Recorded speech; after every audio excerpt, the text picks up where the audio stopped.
Update. Am I the a-hole for putting in a claim to my late father's death benefit? Original post. Hi, I'm looking for advice. My father passed away on the 1st of March very unexpectedly, and obviously this has caused a lot of heartache. A few days ago, I received a letter through the post from a policy through his work where it was stated that my father's sister had put in a claim for the death benefit, as she was next of kin at his work. I am next of kin legally, and also would like to state for the record that me and my father had an excellent relationship.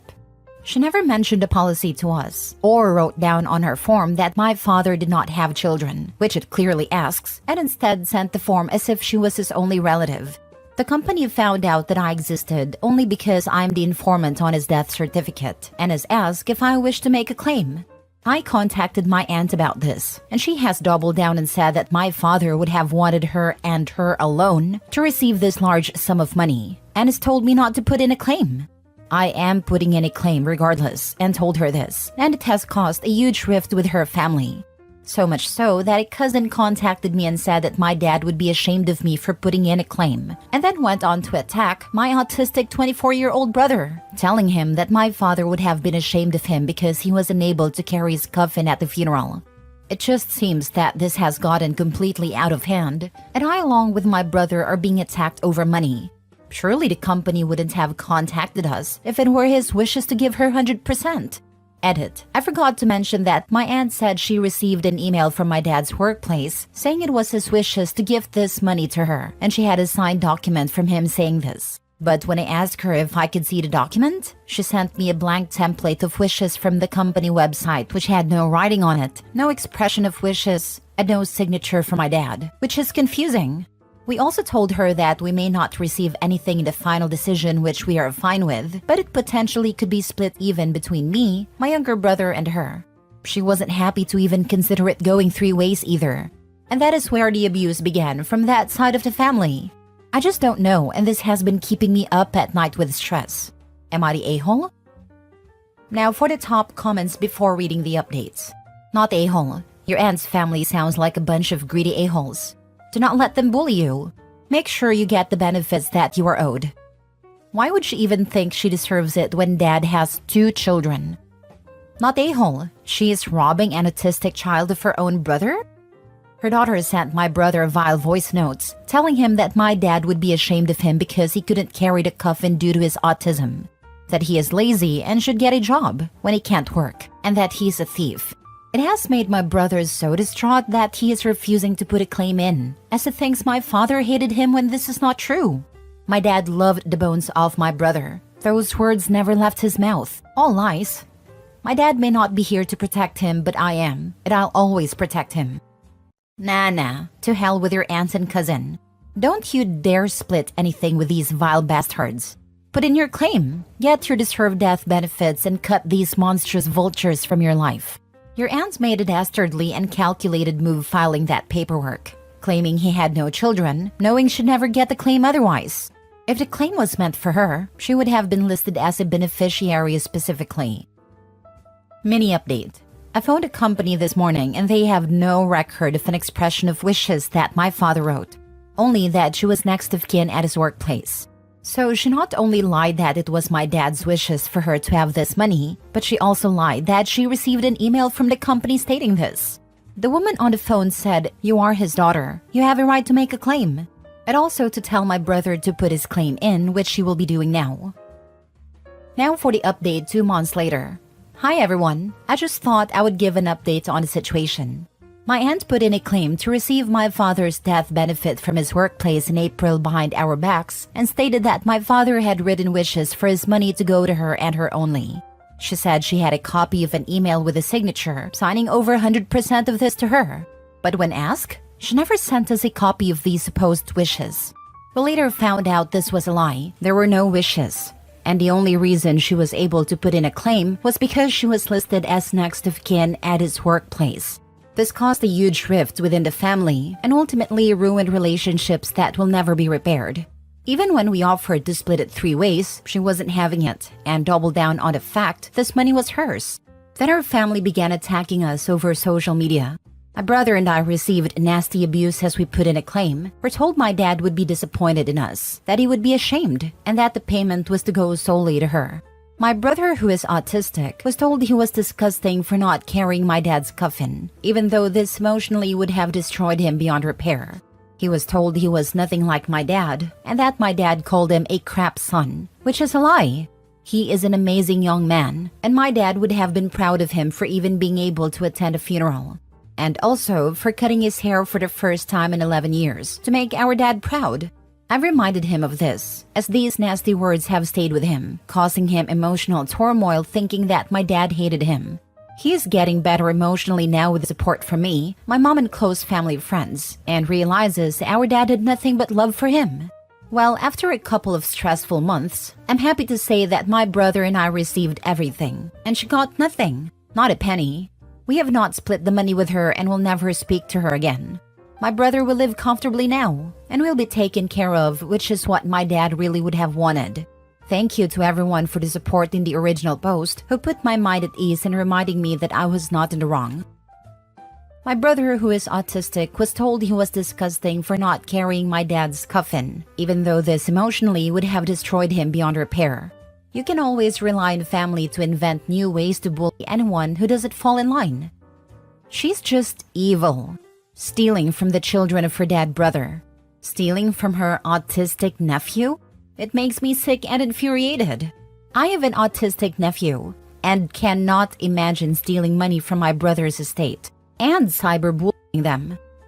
My dad died last year and it was tough.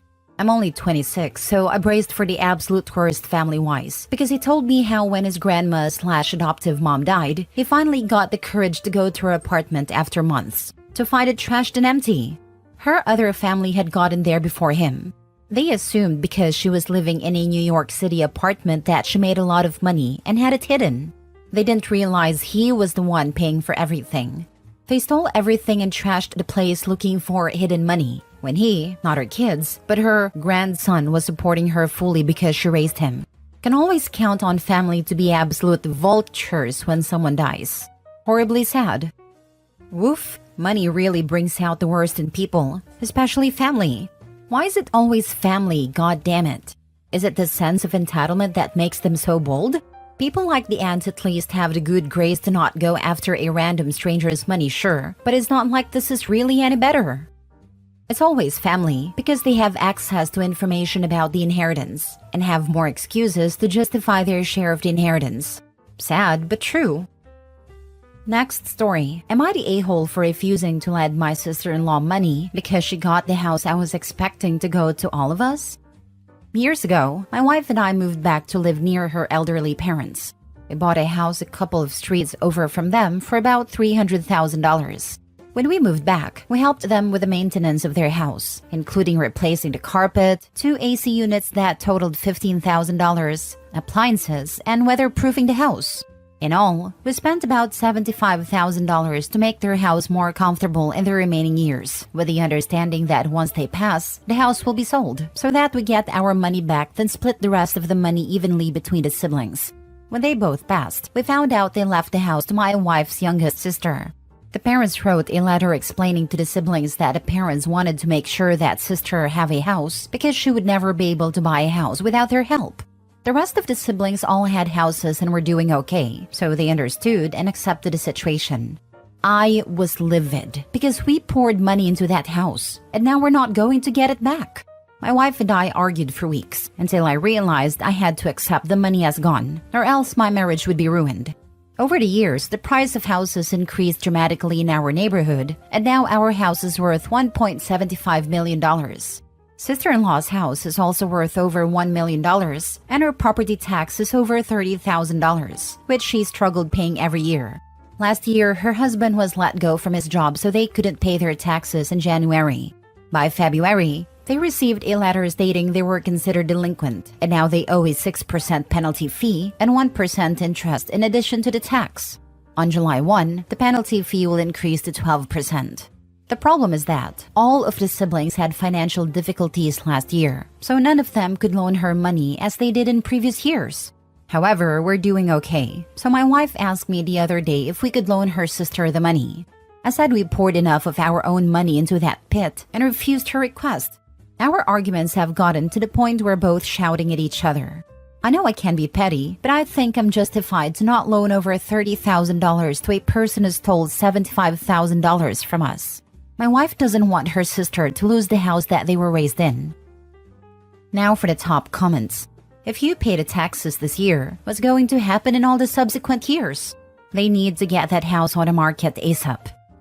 She owns a house that's presumably fully paid off, unless she did something silly like get a mortgage on it and worth $1 million. She can sell it, downsize, and have a nice chunk left over. On the other hand, she lives in a house that is costing her $2,500 a month just in taxes, and she can't afford it. They clearly need to move out. Agree, downsize and invest the money for retirement. But there's the rub. They want to live outside their means and not have to downsize. Easier to take someone else's money. Your wife's parents screwed you by accepting the money you poured into their home. You screwed yourselves by not getting a legally binding agreement. You'll never see the $75,000 again. You either have to accept that or walk away from your wife. The current issue is that your sister-in-law obviously can't afford to maintain the house she inherited. It seems like her only option is to sell it and move. If any family members want to keep it in the family, then they can buy it from sister-in-law. But it is not reasonable to loan tax money to your sister-in-law. This would be my hill to die on. Actually, the parents screwed everybody. OP was screwed out of $75,000 that he invested in their house. OP's wife and other siblings were screwed out of their inheritance. The sister-in-law was saddled with a house she can't afford and is sinking into debt. Her other siblings won't let her sell it because it's our family home and must stay in the family. Now everyone resents everyone, so goodbye family ties. Next story. Am I the a-hole for cutting off my sister and her family after what her daughter said? I, 28 female, invited my sister, 40 female, and my niece, 17 female, over for a pool party that my husband and I were hosting. We had a few friends over and many brought their kids. For background, my husband and I don't have kids and are undecided on whether or not we want any, but always find something for us to do where our friends who do have kids feel included. Although we keep things pretty kid-friendly, we still always serve alcohol at our get-togethers. Nothing too crazy, just some beers and seltzers. My sister wasn't able to stay for long as she had work later in the night. I told her since her 17-year-old and her 12-year-old were having fun that they could stay the night, and I would take them home in the morning. She let them stay, and about 2 hours later, my 17-year-old niece tells me her mom wants her home and to look for a ride from someone else because I was drinking. I had only one drink earlier that day while setting up for the party hours ago. I let the girls leave with my friend since they lived in the same neighborhood. I texted my sister and confronted her why she asked the girls to look for a ride home. She then told me that my 17-year-old niece told both her parents that everyone at the party was smoking weed, getting drunk, and offering her both those substances, that she felt too uncomfortable to stay.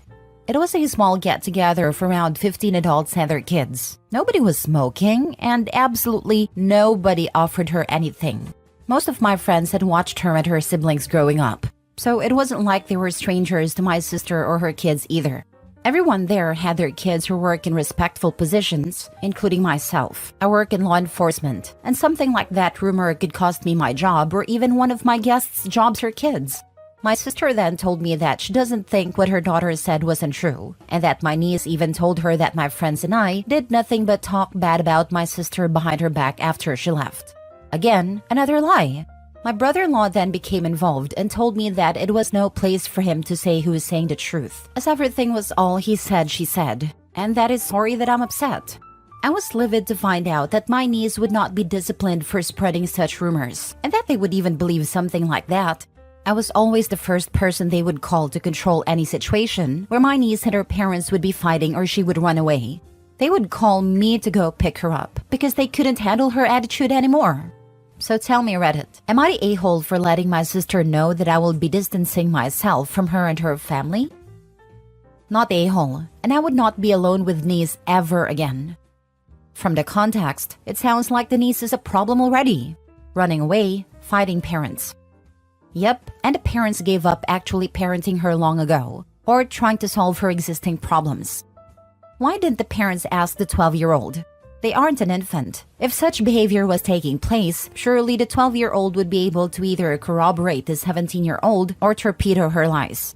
Unless the 12-year-old is as much of a delinquent as her sister. Your sister and brother-in-law are being willfully blind and allowing their child to ruin relationships. Being in law enforcement, I'm sure you know if you can record private interactions in your jurisdiction without the other party's consent. But I wouldn't be around a 17-year-old again without multiple witnesses or video evidence. What a toxic little liar. Not a-hole. My guess is the 17-year-old threatened the 12-year-old. As a younger sister, I can pretty much guarantee this. Edit. Thank you all for your comments. We do have cameras in our pool area and I will be showing and sending footage to both my sister and brother-in-law. Also, they both work in law enforcement as well and do know what these type of accusations can do to mine and my husband's careers. Another detail to add is that they themselves have been contacted by the school for accusations my niece has said about them, and vice versa, where they had to contact teachers for something my niece accused them of as well. I understand being a parent and standing by your child's side, but they've had to deal with this situation before. Last edit/mini update. 1. My niece is in therapy and has been for a couple of years. It was suggested by her school counselor, and her parents found a therapist, and she sees them like once or twice a month. She has a really bad perception of therapy, as her parents say therapy does not work and is only for crazy people. And now she seems to have the same perception. 2. Not everyone in law enforcement is a cop. Lol. I work more in the clerical side of my department. I'm finishing up school to be more on the psychology side of things. Whereas my sister and brother-in-law work more hands-on with inmates. 3. I told my sister about the cameras and emailed her any and all footage from the backyard in front. She then told me that I was being overdramatic with the whole situation and that we all know her daughter lies. I reiterated how lies like that could cost me my job or my friends' jobs, and she said, "It's not like you have a real law enforcement job." She said that she doesn't feel like an apology is necessary. I didn't feel like fighting anymore and decided that no contact would be best for now. 4. Throwing this in here since it's on the same topic, I spoke with my brother, 26 male, about the situation. Growing up with 3 older sisters, he always knew how to stay out of the drama and always be neutral with all of us.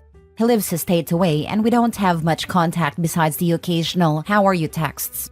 I told him about the situation and asked how he would handle it.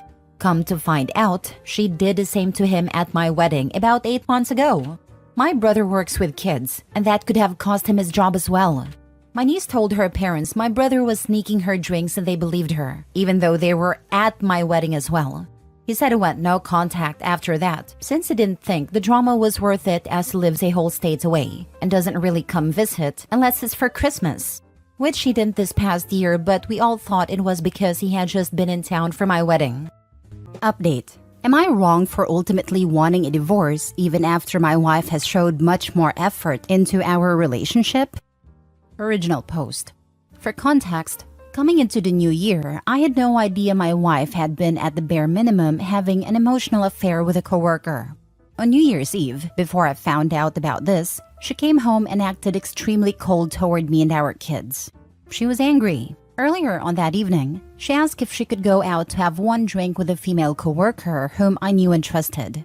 I told her that was cool, but that the kids were staying up for the ball drop, so as long as she could be back to celebrate with them, I was fine with it. Well, she ended up getting off of work at 11:30 and barely had enough time to get home. After the ball drop, she cried and cried. I asked her what was wrong, and she said she got invited to a friend's house to have drinks with them. All 3 of them women, all married. I had no issue. I said, "Look, I'm not sure what's wrong and why you're crying about this. That's fine. You deserve a girl's night out every once in a while. I don't mind watching the kids. Just go." I put the kids to bed. She left, and then about 3 hours later, so 3 a.m., I try to contact her. No answer. I wait about 15 minutes, call her again. No answer. I call her friend who she's supposed to be with. No answer. She then texts me back 5 minutes later and says, "Yeah, I'm still coming home tonight. We're still drinking." Never in our 6 years of marriage had I felt a gut feeling that something else was going on, but that night it all hit me. I went through our phone records and found another number I wasn't familiar with that she had been in contact with all night. Ignoring my calls, texting that number in between, etc. She had also been texting this number for a 3-month period daily. I never suspected that she would be texting another dude while right beside me watching family movies either, as times had shown. How I didn't see this? I have no idea. Maybe she had this individual listed as mom in her phone? I don't know. I had never gotten this vibe or feeling our entire marriage. I was blindsided by it. Anyway, I confront her about it through text with a proof, like an idiot. She speeds home, deletes everything on her phone. No way of getting the backups restored. No way of ever knowing she did not meet up with this guy. Upon finding this out, I immediately told her I want a divorce. It was at this point she began getting violent with me, talking crap about everything I had been doing to keep us financially stable. The 18-hour workdays that kept the roof over our heads. She told me that I needed to leave, even though I pay rent and both our kids are asleep. I refused. We slept in separate rooms that night, and the next day she tried to act like nothing even happened, claiming that she remembered we'd fought but couldn't remember what it was about. So I show her the phone records, even though I'm positive she was just trying to pull some crap. She confesses who the individual was and says they flirted a lot but never met up. I told her if that was true, she'd have no issues restoring the text messages she deleted. At which point it was confirmed she deleted everything and deleted her last backup. She also saved a backup after they were deleted the night everything went downhill. Since then, she's tried hard to convince me they never did anything and never saw each other aside from work. I keep finding bits and pieces of things that don't make sense. Chunks of texts deleted from her friends' messages around that time. Pictures on her Google Drive from that night, where she was with who she said she was, deleted from her phone. For what reason? The most damning evidence I have is for a 2-hour period on New Year's Eve. They stopped texting each other, then randomly started texting again at around 3 a.m. when I started calling and got that feeling. My gut tells me she left her friend's place, went to his place and went back. Or she went straight to his place from our place, then went to her friends when she found out I was calling them. There are even revealing pictures of herself she never sent me, also on her Google Drive taken on Snapchat. She's since given me all her attention. She initiates intimacy tenfold. The texting stopped. She shows me everything on her Snapchat, and even downloads her data to show me she's not hitting other people up. I'm seeing the side of her I haven't seen since we were married all those years ago. But I can't help but trust my gut in demanding a divorce. I feel like she's kept things from me. Not knowing for sure is killing me inside. My parents know all of this and keep pressuring me to work it out to not dwell. My brothers are saying F that, get a divorce. Am I wrong in getting a divorce? Keep in mind the dates. It's now been over 4 months since this occurred. I'm positive she cut the individual completely out, but I still can't get over the not 100% knowing, and my gut tells me she's still lying. Edit: if some of this is confusing, ask and I will clarify. I will also give context where needed. Also, sorry for the way this was written. I'm aware there is some jumping back and forth, etc. I'm just scattered brained right now. It's honestly getting to me more now than the night I found out. It just keeps building. I feel stupid. Also, forgot to add this. The individual in question is an employee she manages. As in, she is his direct supervisor. I've heard there are greater legal consequences for this, but I have no idea. For clarification, the individual in question is actually morbidly obese. I'm by no means fit, but I'm not fat either. Went back and looked at the timestamps for the pictures that were deleted of her and her friends that night. On Google Drive, before that 2-hour period of no texting, during and after, there were several pictures taken with verified timestamps on them. As in, they cannot be changed on Google Drive. Whether or not she has a friend that's tech-savvy and was able to do that within the 10 minutes it took her to get home upon confronting, I don't know. Is this possible? It's also worth adding, I come from a family that has thoroughly convinced one of my cousins that she needs to stay in her marriage, even when her husband became solely reliant on her, got addicted to coke, is still addicted and physically abused her. All because, by golly, no one in this family has ever gotten a divorce. So essentially, by doing so, I would get disowned by my parents, my sister, all my cousins, all my aunts and uncles, but would still have the support of my 2 brothers. Now for the top advice before reading the update. She cheated and she still has Snapchat? And still works with a guy? That ain't good, bro. That's the thing though. No one here, including herself, is stupid enough to believe she didn't cheat. The only defense she has is that she consciously deleted their evidence, so he would have to take her word for it. The saying they only flirted is the beginning of a trickle truth. Basically, she will only admit what could be proven. Ironically, she's dooming her marriage by not giving full disclosure. It confirms to OP that as long as she can lie or at least deceive to her benefit, she will. She won't own her mistakes or come forward with her wrongdoing with intent to make it right. She has to be cornered and caught for him to get anything a good partner would willingly volunteer. Just make peace with the fact that getting the truth will be harder than getting a divorce, because she has to be willing to participate in the former but not the latter. Honestly, you should show her this post in the comments. If not, feel free to tell her this. She's love bombing you. She hasn't stopped with that guy. But love bombing will make you think you are all she thinks about. It'll slowly wind down to what it was before, once she thinks she has you back to being clueless. She's met up with a guy. You know she did. Heck, there's enough here to make anyone believe she might have met up with him. What do you think she was crying about? She wanted to be with him for New Year's Eve. Take it from there. You don't know everything. You most likely never will. She'll just hide it better.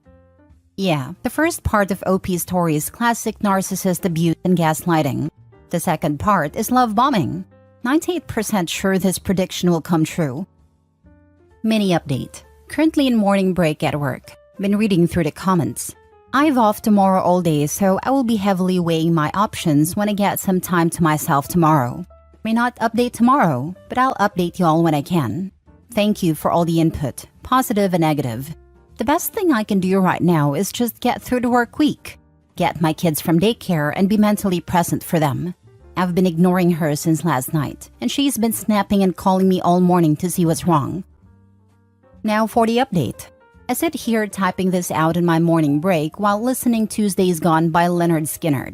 After a long day of considering my options on Friday, I sat my wife down on Friday evening when she got off work and I had out the kids to bed. As soon as I brought up that my trust in her was completely gone, she immediately became argumentative and essentially stated, "I thought we had left this in the past. You never trusted me, did you?" I responded with, "Even if you didn't do anything physical or met up with him outside of work, you'll never let me see those text messages. You'll never pull that Snapchat data." She responded with, "You're right, marriage is based off trust. And if you don't trust me, then maybe we ought to call it quits."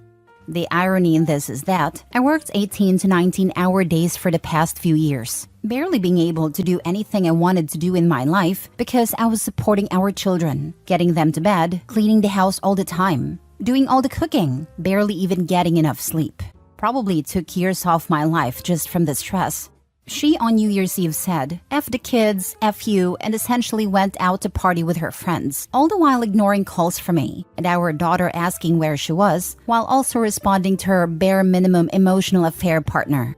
Not getting into all the details so as to not repeat myself between this and the update. Long story short, in my state, we have to be separated for a year before a divorce can be finalized. But when I agreed with her that we should start separating and that I had already been in contact with a lawyer, she freaked the heck out on me. She begged me not to go through with it. But alas, next Friday I will be dropping her off at her parents' a few hours away. The kids will be staying with me for now, with the help of one of my brothers. I told her there was only one way I would put this off for now. That was pull the data, pull the texts, prove your case. She looked down at the ground one more time and told me that's a violation of her privacy. We haven't spoken since. For now, for my kids, I gotta keep on keeping on. She knows she can't show you the texts because they prove her affair and how far it went. By not showing you what was being said between them is all the information you need. It was so incriminating she couldn't bear to show you them. You did the right thing. She failed the marriage test and you need to move on and find someone that respects you. Sorry you're going through this. Good luck going forward. When he drops her off at the parents', he should definitely mention to the father-in-law that she can come back and they can out a stop to the process if she just hands over the messages. Edited to add, enough people don't get it, so I'll spell it out. It is a lie, a ruse, a bamboozle if you would.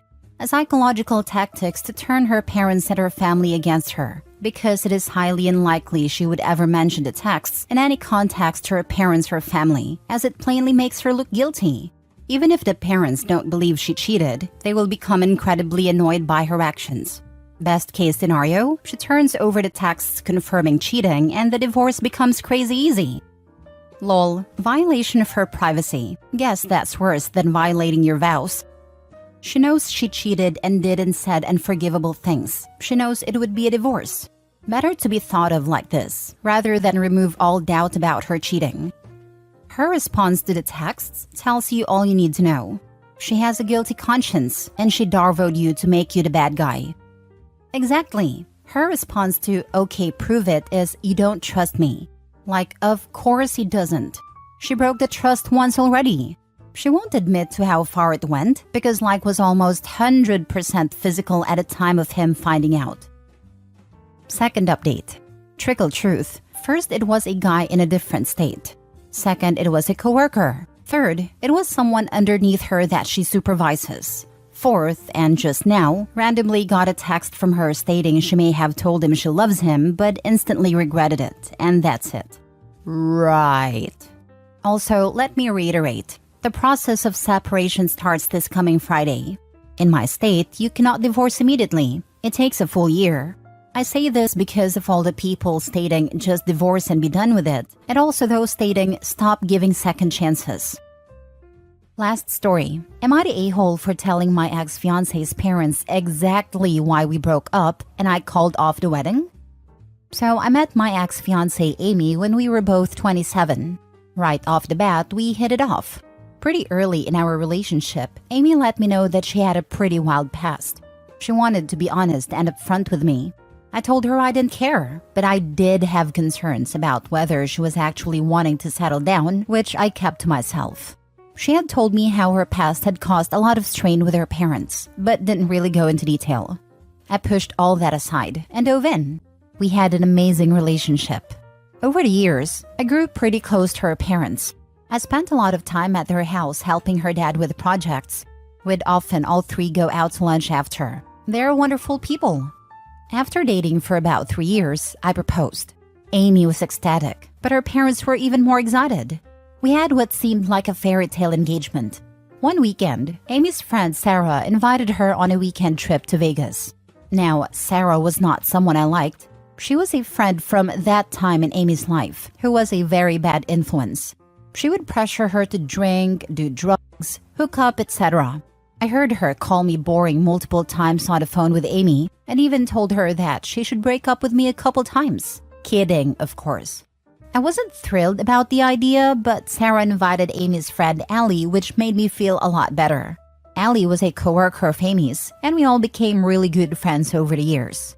Allie is one of the kindest and most sincere people that I have ever met. They went to a club one night, and some guys were all over them. They invited the girls to their suite/penthouse upstairs, where they were throwing an after-party. Amy and Allie declined, but Sarah guilt-tripped them into going. During the party, Allie was alone and wanted to go back to their room and sleep. She went looking for Sarah and Amy to see if they wanted to leave, or let them know she was leaving. She found them in a room. Sarah was hooking up with one guy, and Amy was doing it with 2 guys. The next morning, Amy begged Allie not to say anything to me, and Sarah said it was her fault. When they got back, Allie told me everything right away. To her credit, Amy did not deny any of it. She said she freaked out about getting married and messed up. I was crushed, but obviously called off the wedding and broke up on the spot. I had not told many people about what happened except my immediate family. This all happened 6 months ago. I saw Amy's parents at a hardware store a week ago. They expressed how sad they were that we broke up. Her mom, who I was close with, asked me what happened. She didn't think I was the cold feet type and could just cut Amy out of my life. I was so confused, but then kind of awkwardly clarified that when she was partying with Sarah, who they knew all about, she decided to cheat on me with 2 guys at the same time. They were sad but not surprised. They had hoped she was turning a new leaf. About 2 days later, I got a slew of texts from Amy. She was angry that I told them, and saw it as a way for me to get back at her by turning her parents on her. She said she gave me everything I wanted in the breakup, and apologized a million times. Which is true. She moved out immediately, worked out canceling wedding plans, etc. It was a clean break. No drama. That said, her parents were super angry about throwing away our relationship. They told her sister, who Amy always competed with and hated for shaming her constantly. Her parents were pretty well off and gave her sister and my brother-in-law a huge amount of money to get their lives started. They promised the same for Amy, but told her that they were going to just donate it since they don't want to finance her lifestyle. I kinda knew it might happen, but didn't really care. I would have been fine keeping it to myself until I found out she told them that I basically got cold feet and abandoned her. Amy said she always thought I was kind, but it turns out I was a vindictive a-hole. Am I the a-hole? Now for the top comments. Not the a-hole. Cheating has consequences and she's experiencing hers. Yep, she literally effed around and found out. Right? Amy threw OP under the bus. OP cleared his name by telling them exactly what happened. And she's mad?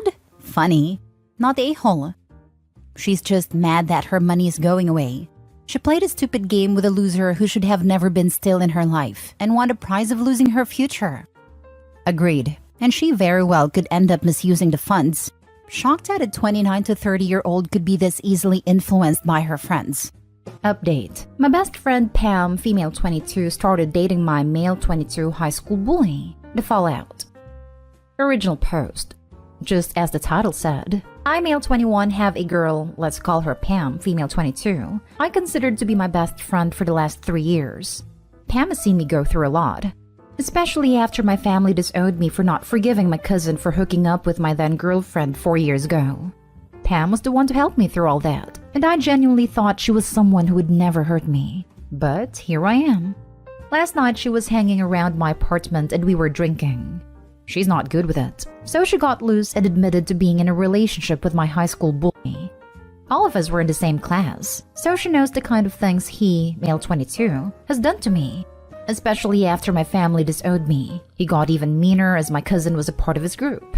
He and his gang of lackeys always physically and mentally mistreated me. I filed a complaint with the school, but we all know how helpful they are in these cases. Moreover, since I did not have my parents by my side, nothing was done to them and my life was made even hellish. Pam was the only one who kept me together, so I started living with her parents after I was disowned. So she knows firsthand what kind of torment that person put me through. Back to the topic. I don't think she immediately realized what she had admitted to and went to sleep in my spare bedroom. I was too shocked to sleep, so I went to stay with a college friend. Pam must have realized what she confessed to last night and have since bombarding my phone with calls and texts. My friend took my phone away and I'm using his phone to type this post. Apologies for any mistakes. I am honestly thinking of cutting her out at this point. She means a lot to me, but I just can't be around her anymore. But I don't know whether I'm being unreasonable here. Can someone help me? Now for the top advice before reading the updates. Hey Opie, I am really sorry to hear you have to deal with us. To reference those saying that people change, Opie, you were not required to forgive him or your friend under any circumstances. And moreover, your best friend cannot forgive him for you. I think you should also note that she clearly deliberately hid her relationship from you. She knew that this would upset you, hence why she hid it from you until she was too drunk to continue doing so. I don't think it would be unreasonable for you to cut her off or even request distance. If this is unforgivable for you, that's okay. Personally, I wouldn't be able to forgive a friend that dated my tormentor, so I understand where you are coming from. I think whatever choice you end up making is up to you, but whatever option you choose is okay. I wish you luck in continuing to heal moving forward. This is the one. Do not rush to forgive just to please your friend. Also, she hid this for a reason. And if the bully changed, he would have reached out knowing he was dating Opie's friend to make amends. Wow, she's a terrible person for doing that. There's no way in hell she didn't realize this was going to be the outcome. On top of it all, she has given your bully even more ammunition to humiliate and bully you with. I guarantee she has probably told him everything about you and about all the breakdowns you've had. This person is not your friend. This is most likely exactly right. Pillow talk is powerful stuff. It usually has a lot of this can't leave this room type of information being exchanged. So long as she's with him, Opie's literally unsafe. Edit. Well, I don't know how to update posts in the sub, so I'll just tell you some information here. I haven't decided to meet her tomorrow to hear her side of the story. I need to do at least that much. Also, I'll answer your questions tomorrow as well. Thank you for everything. I never knew there would be so many people out there who will help me so much. And now for the update. Let me start with apologies and thank you to everyone who helped me with my last post. Either way, I want to talk with her the next day to get to know her side, as most of you wonderful people suggested me to. But on someone's advice, I did not go alone. I had a couple of my college friends with me. I didn't know what I was thinking or feeling back when I entered the cafe we were supposed to meet in. But when I saw her, it felt as if she had been crying for the entire night. As Pam saw me walking towards her, she got up to hug me. We usually greet each other like that, but I gently pushed her away.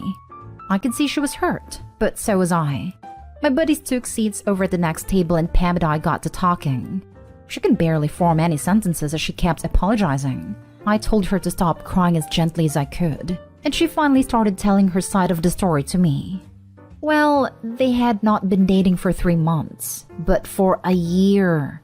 Yup, for a year she had been lying to me.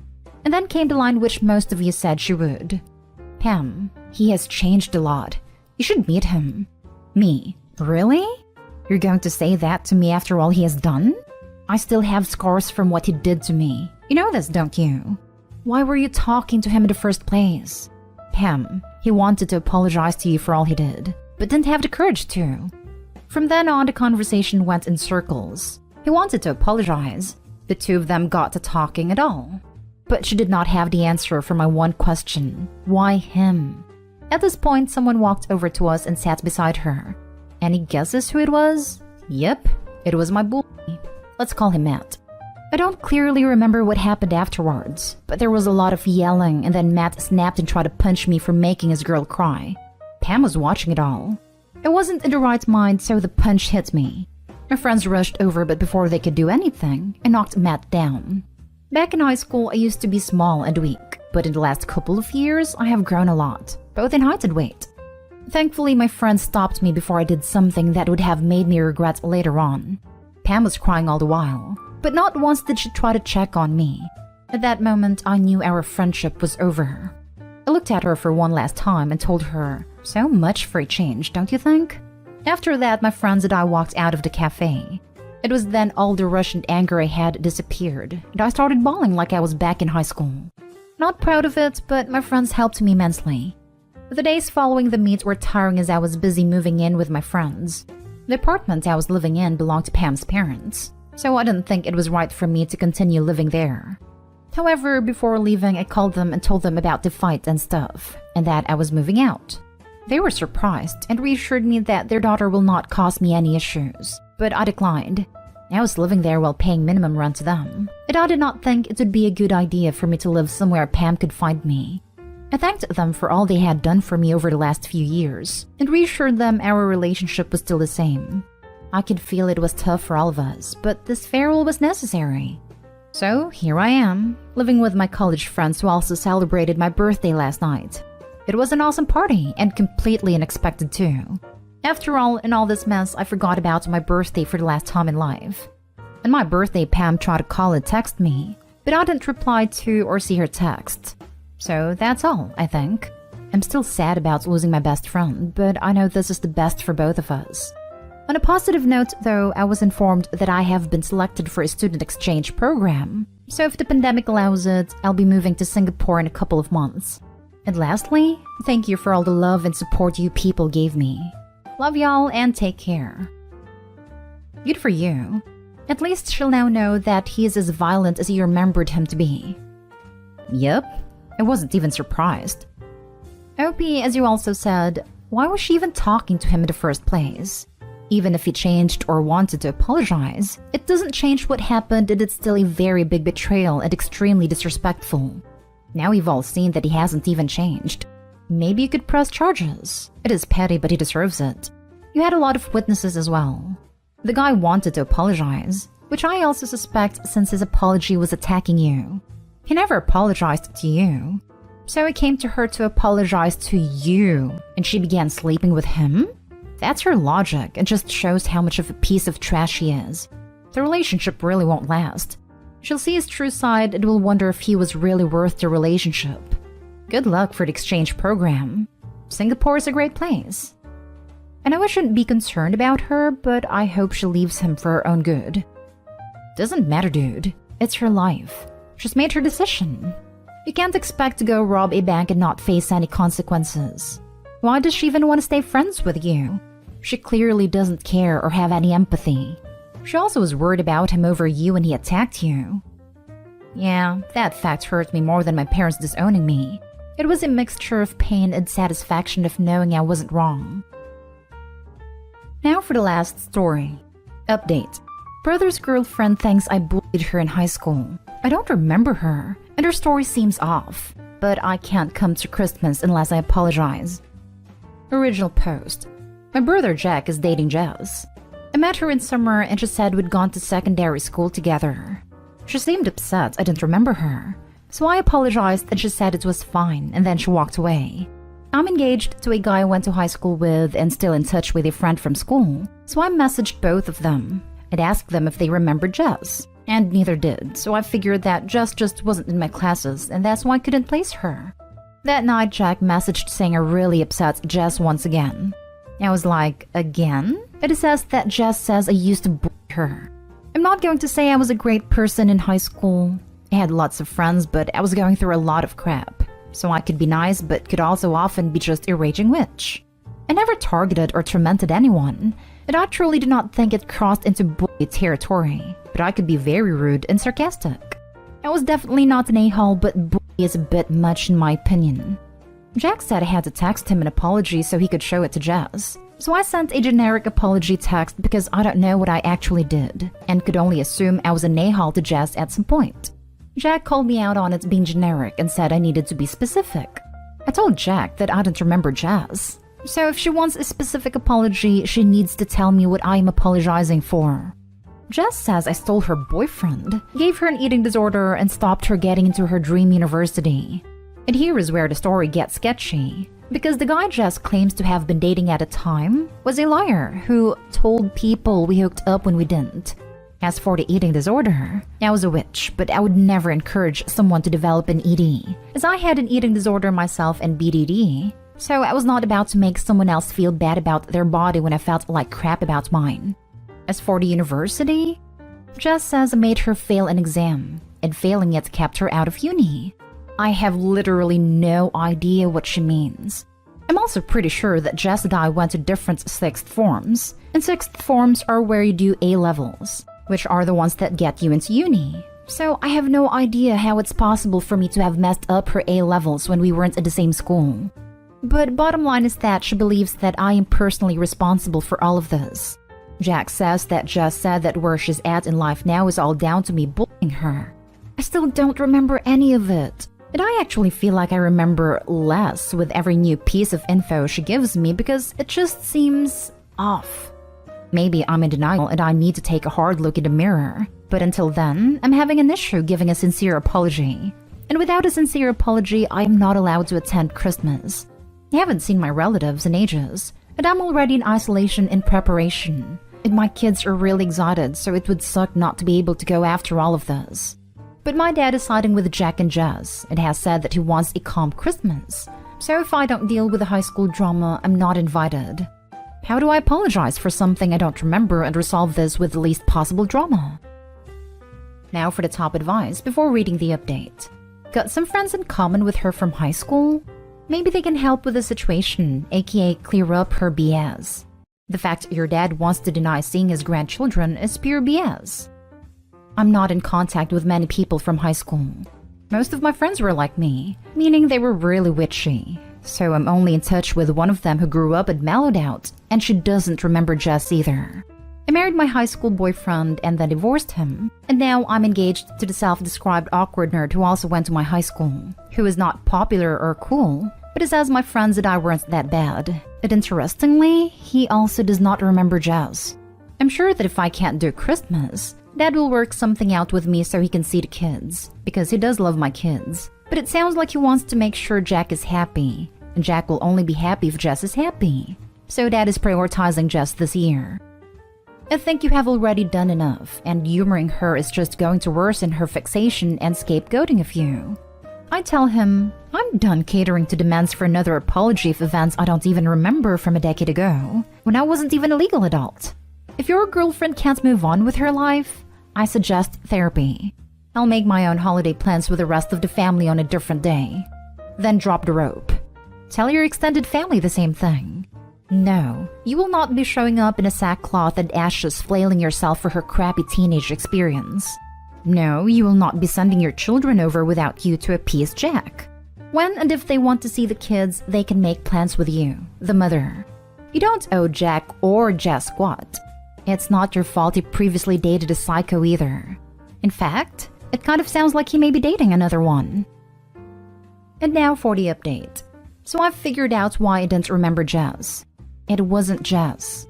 Fiancé and I went through some old boxes.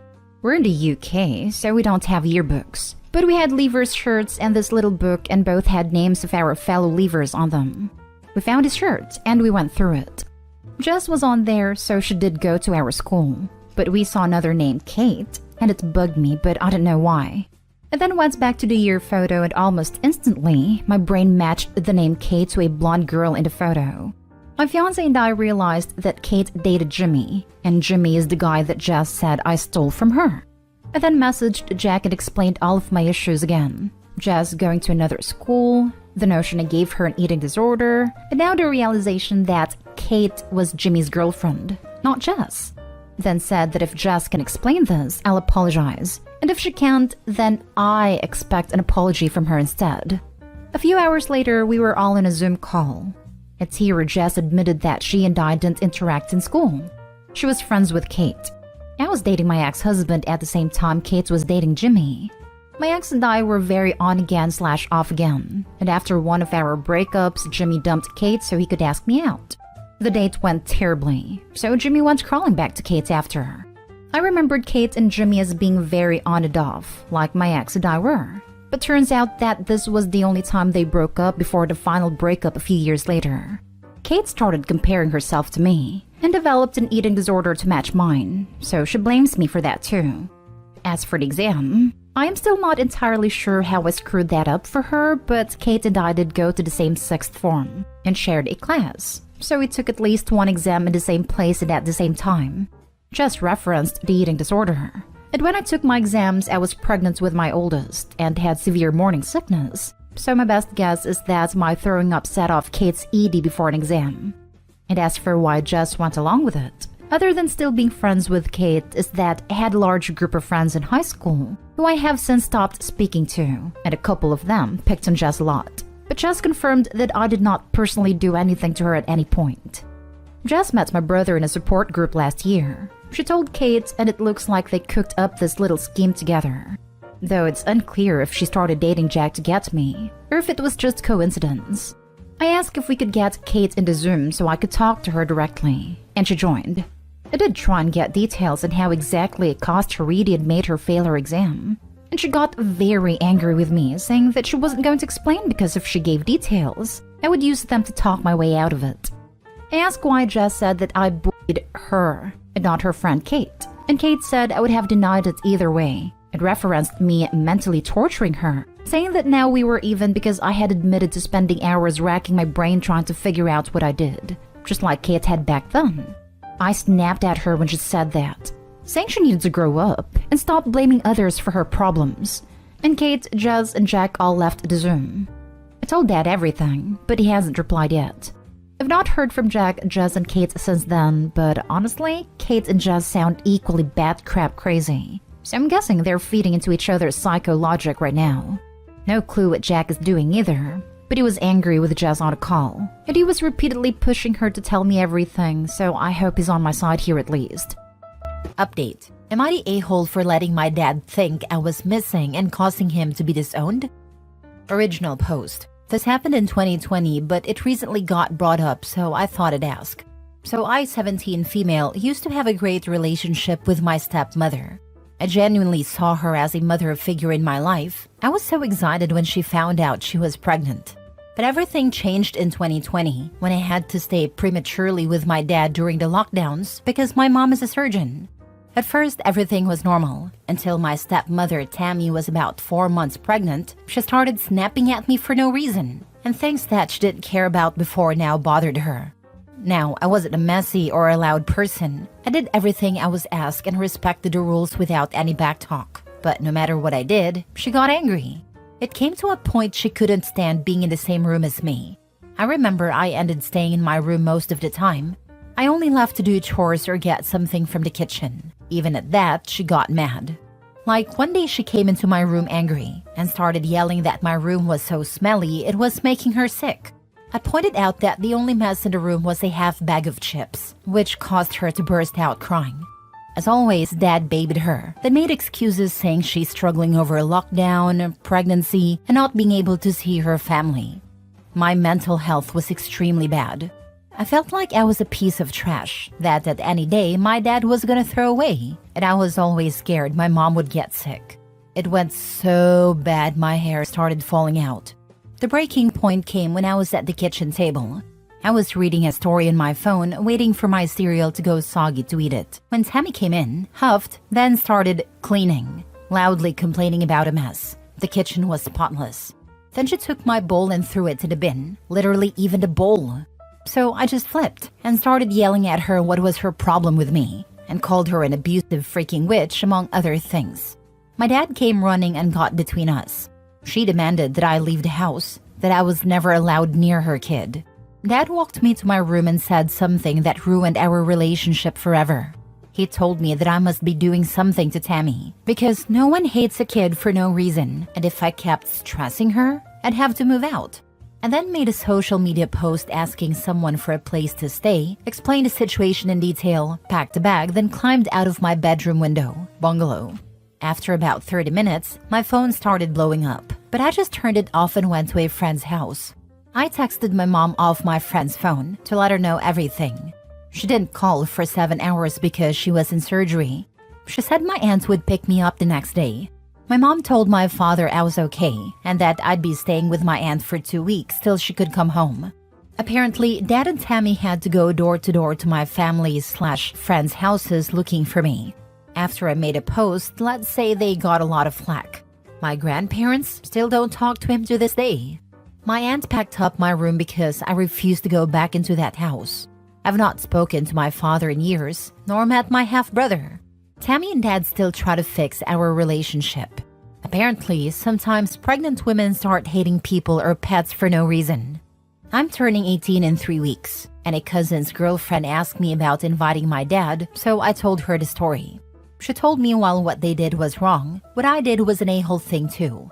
Because I made them worry/stress and go to multiple people's houses during a pandemic that put a pregnant woman having a mental health issue at risk by the whole stunt. So am I the a-hole for letting my dad think I was missing? Now for the top comments before reading the updates. You were being abused by this woman to the point you were losing hair, and your father chose her. You did the right thing to protect yourself. Even if this was something medical with her due to the pregnancy, the two adults in the situation owed you far more grace and understanding than you got. He told you it was on you because his wife couldn't possibly hate someone so much without a reason, while doing damn well you weren't doing anything wrong. He can live with those consequences. If they can't apologize without blaming you, there is no real apology happening. Not the a-hole. Wait, what did I miss? Oh wow, they chased her out. OP complied and somehow now this is OP's fault? Neither of these people are safe anymore.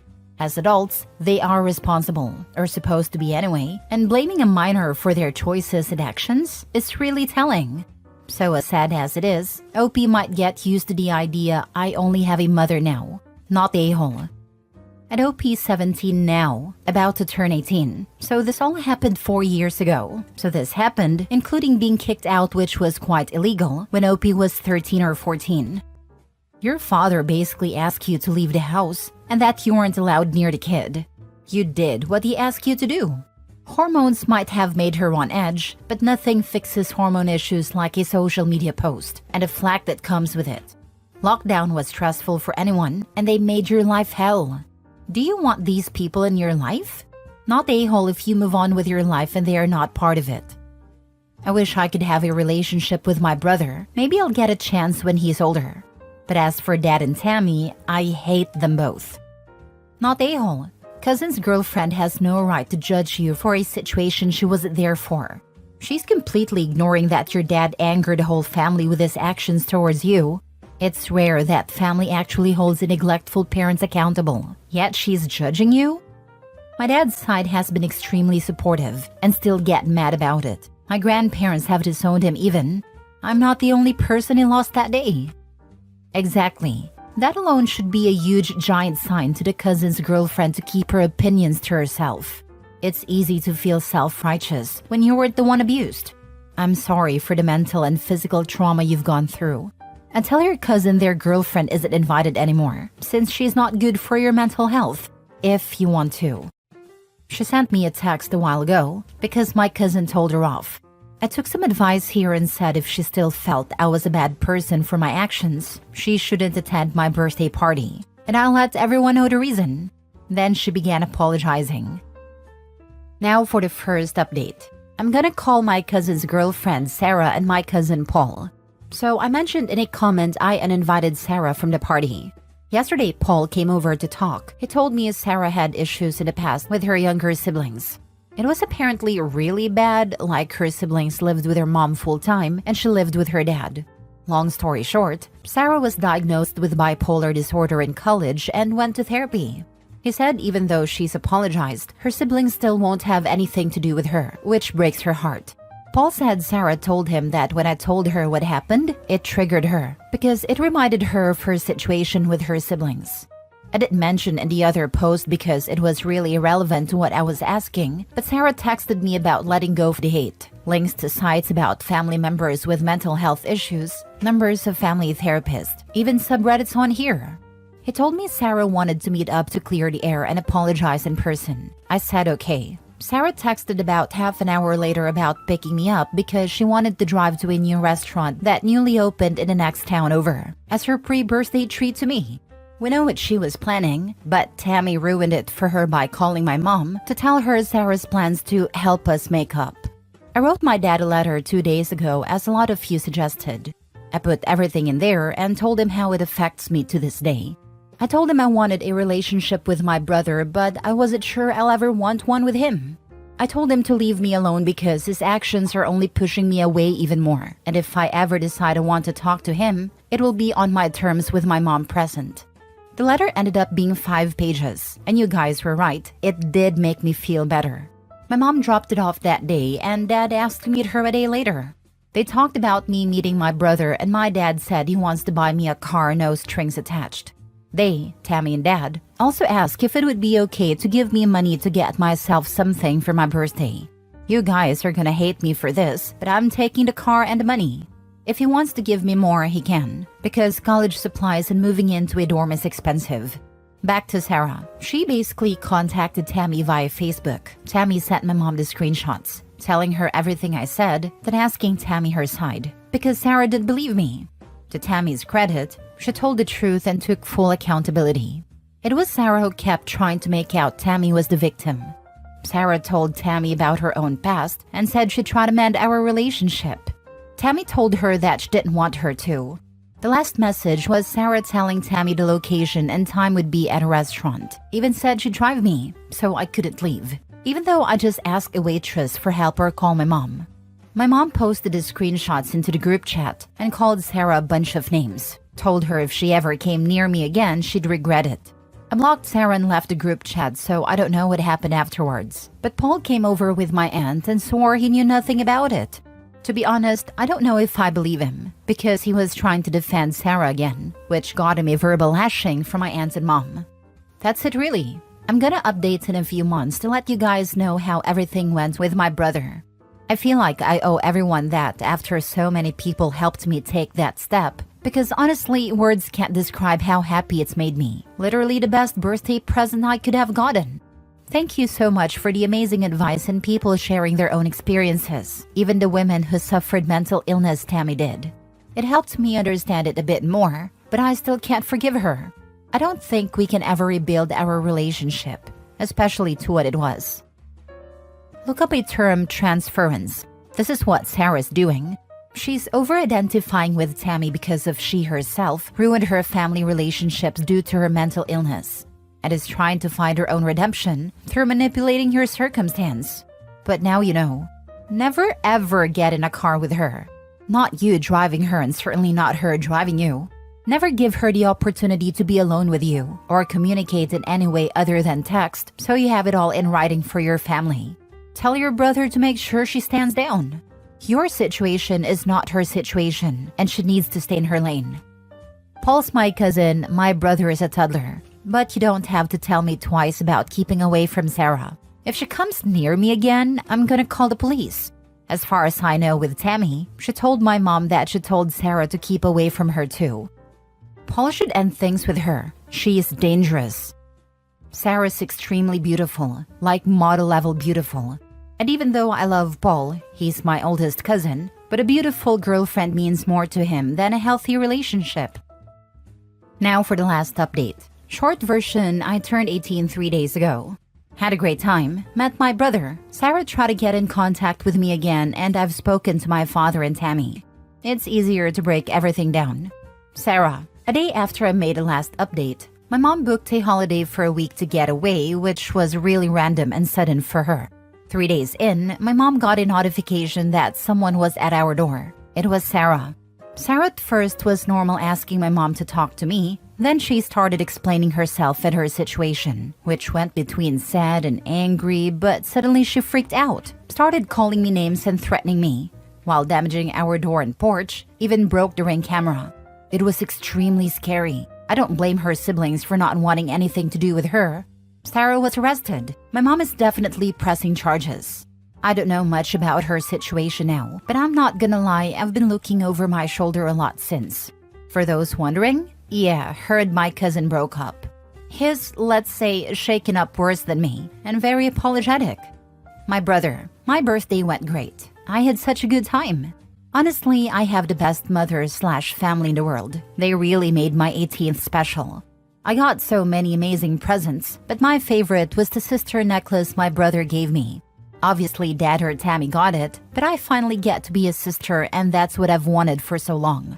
We have spent some time together, and I'm seeing him again tomorrow. He's so extremely adventurous, never sits down for a second. He loves Miss Rachel and Green. I found out that he and the neighbor's cat will stare at each other, which I used to do when I stayed at Dad's. I could talk for hours about him. I'm so glad you guys helped me meet him. I can't thank you enough for that. Dad. My dad was there the first time I met my brother. I knew beforehand because obviously my brother is a toddler basically. We met at Aunt's house, Dad's sibling. I was told he'd stay in the kitchen the whole time. I caught him peeking at me and brother a few times throughout the day. When I was leaving, my dad followed me out and just hugged me. He told me he missed me. I hugged him back and told him I missed him too. As you know, it was the first time I've spoken to him in years. He apologized and took accountability. I started angry crying, then just let everything out. I told him how they made me feel, my mental health, and that I love him but I'll never forgive him. He asked me if he could try to make it up to me and be a part of my life again. I said we can try, but I'm making no promises and ever getting back the relationship we once had. We have spoken a few times, and he has helped me when I needed to bring my large dog home from the vets. Now, Tammy, you guys are gonna be shocked, but I was the one who contacted her. So I got my mom to call her to basically say, Jessica's with me and she wants to speak to you. Tammy was obviously shocked, but agreed. I told her after everything she put me through and how much she hurt me that we'd never have a relationship. But I'm willing for just my brother's sake, not hers or mine, to be civil, because I want us to be able to attend my brother's events without drama. Tammy started apologizing and telling me she's not like that anymore. She got help, which I said I'm glad she's doing better. We talked about the Sarah situation and my brother for a few minutes. The whole call was like 20 minutes. I've not spoken to her since, but that 5 days ago. So that's it. Really my last update date. I know what people are thinking about my dad. I've not forgiven him, and he will have to work extremely hard to get back the relationship we lost. But I feel better that he's back in my life. I do believe both of them regret it, but if I get any crap or think my brother isn't being treated, well, I will make their lives hell. Thank you so much, Reddit, for the amazing advice. Last story. Am I the a-hole for telling them they have to live in the basement or find somewhere else because they are my parents? So here is my story. I'm 47 years old and live in a not-so-big house with my dogs. My children have grown up and do not live with me anymore. Basically, I converted the basement into a guest house. It has its own door, kitchen, bathroom, and nearly everything you need. When my children visit, they stay there. My parents asked to live with me a few months ago because they wanted to be closer. I agreed, and I informed my children that the basement would now be reserved for their grandparents, so they would have to stay in the main house when they visited, which they accept. When my parents arrived to move in, my children came to help. My parents were confused when we started putting their belongings in the basement. They expected to live in the main house. I told them the basement was their new home, and it was very nice. They got upset and stated that they did not want to live in the basement and preferred to live in the main house.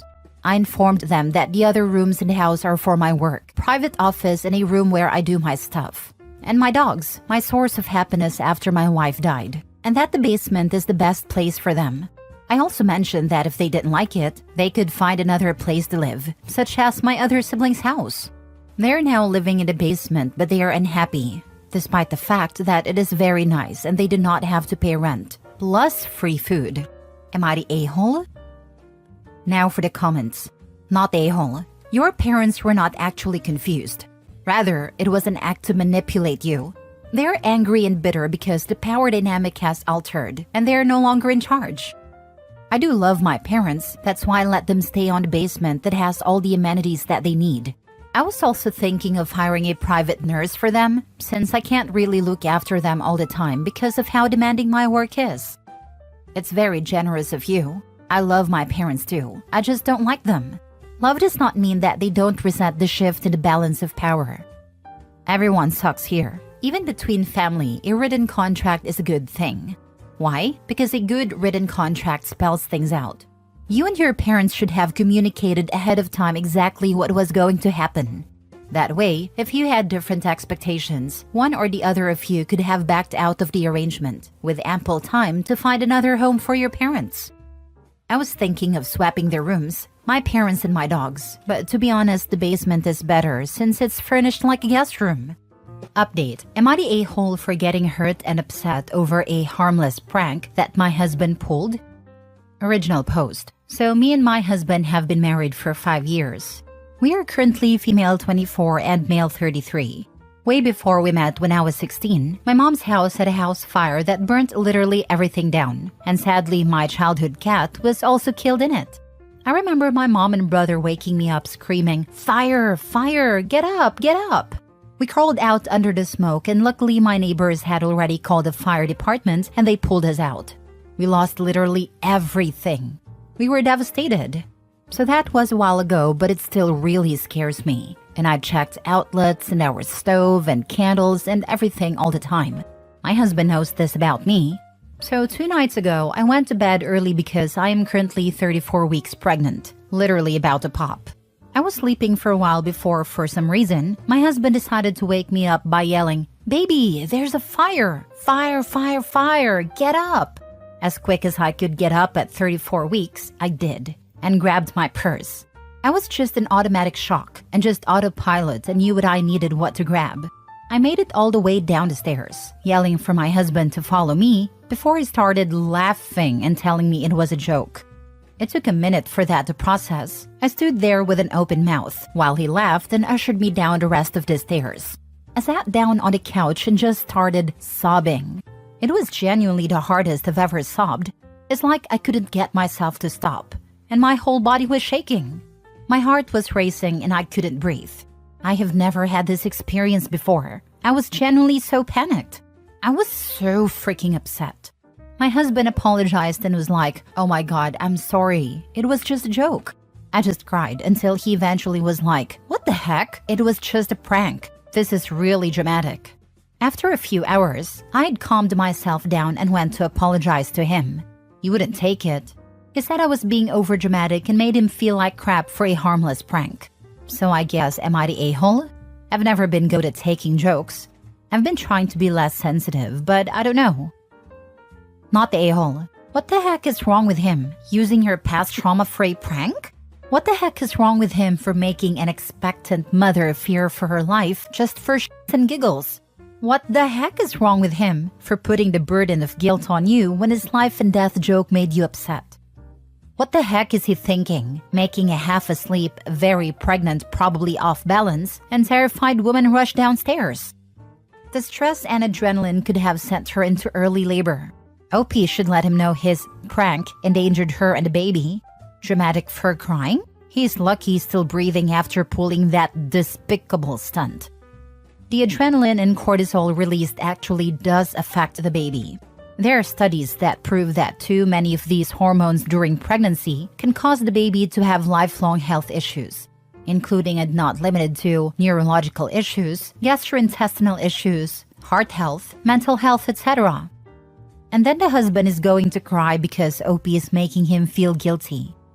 Because the whole entire world revolves around him. If he has to feel guilty for a minute for doing something super crappy to his pregnant wife, well, damn it, he's going to turn that right around on her as fast as he possibly can.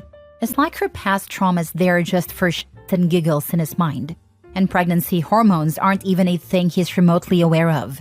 OP should take a break from her husband, at least until she can get this baby born, because this is just sick. No, you're absolutely not the a-hole. That wasn't a harmless prank when he knows your past trauma. It also wouldn't have been a harmless prank even without that trauma because you are pregnant. The adrenaline spike from something like that could have easily sent you into preterm labor. And while I'm sure you feel ready to pop, you're not yet full term, and the baby's lungs are the last to develop. He's definitely the a-hole, but more than that, that was psychological abuse. It was not a prank. It was not funny, and it very well could have done physical harm as well. And now he's trying to gaslight you into thinking that you're the problem? Please be very careful and keep yourself safe. When I read what he did, my first thought was, this is not a harmless prank. I know babies can survive outside of the womb at 34 weeks, but the risk of complications is so high at this stage still. He literally put his wife and child's lives at risk for a joke that isn't even funny. Now for the update. A month ago, I posted my first post, which is still up on my account. I was terrified and hurt and confused, and the comments really helped me sort through everything going on. A week after that incident, I went into preterm labor and gave birth to my baby at 35 weeks. A week after that, my husband beat me unconscious when he caught me Googling the signs of an abusive marriage after he coerced me into 6-week postpartum. Today, I filed for divorce and secured a restraining order on him. My husband will never lay a hand on me or my baby ever again. I cannot confidently say that I would have made that decision without the help of my original post, so thank you so very much.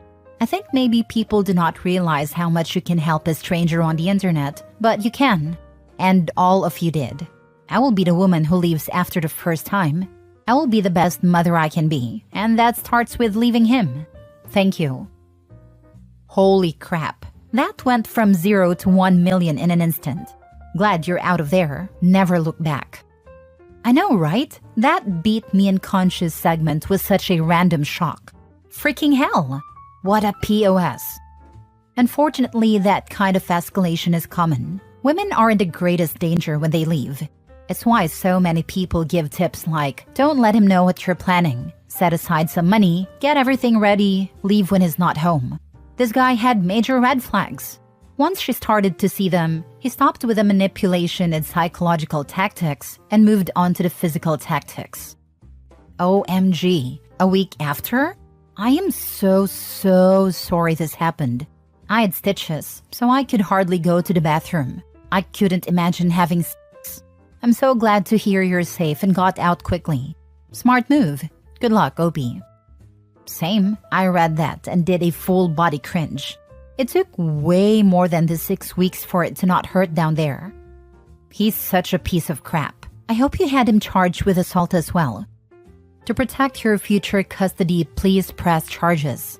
If you don't, he could easily get visitation and possibly 50-50 custody. You do not want to have to co-parent with this POS. Having documents that show you pressed charges, even if they don't stick, can go a long way.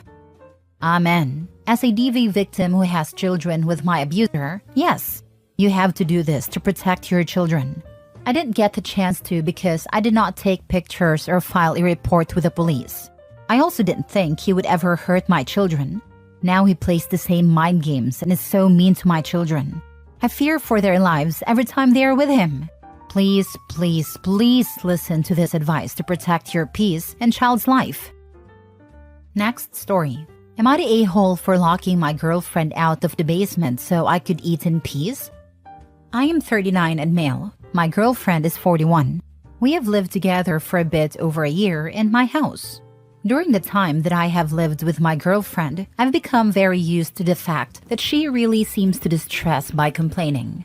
Much of this complaining is about other people in her life, such as her mother and her former co-workers, but much of this complaining is about me and how I'm not meeting her expectations in one way or another. I'm generally fine listening to her rant and will make all the appropriate motions to show that I'm listening. But a few months back, her complaining increased significantly in frequency. Again, I'm happy to listen to her, but the one time that I do not want to listen to complain is when I'm eating. Breakfast time isn't an issue because she's still asleep when I eat it. And lunchtime is fine because I work 6 days a week and I'm out for lunch. But I would really love nothing more than to just have a quiet dinner. It's especially irritating because she gets upset when I don't answer her fast enough, even when I'm chewing.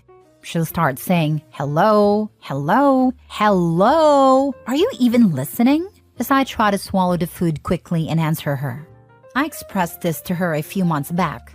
I put it as nicely as possible with the excuse that I don't do well with talking during mealtime. If anything, it has had the opposite effect. I'm convinced that she's actually timing her complaints to begin when I start eating dinner now.